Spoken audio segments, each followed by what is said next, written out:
গ্রামের নিরিবিলি রাস্তায় এক মেয়ে আর এক ছেলে দাঁড়িয়ে কথা বলছিল। মেয়েটি বলল, তুমি যদি আমাকে বিয়ে করতে চাও তাহলে তোমার পরিবারকে আমাদের বাড়িতে পাঠাও। রাস্তায় এভাবে দেখা করলে কেউ ভুল বুঝে কথা বলবে। ছেলেটি উত্তর দিল, আর কিছুদিন সময় দাও, সব ঠিক করে ফেলব। ঠিক তখনই গ্রামের এক লোক পাশ দিয়ে যেতে যেতে তাদের দাঁড়ালো। সে মেয়েকে জিজ্ঞেস করল, তোমরা এখানে কি করতেছ, আর এই ছেলেকে? লজ্জায় মেয়েটি মাথা নিচু করে রইল।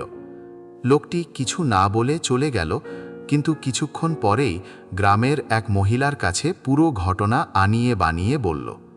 মহিলা আবার সেই কথাগুলো বাড়িয়ে মেয়ের বাবাকে জানালো। বাবা চুপ করে শুনে চলে গেল।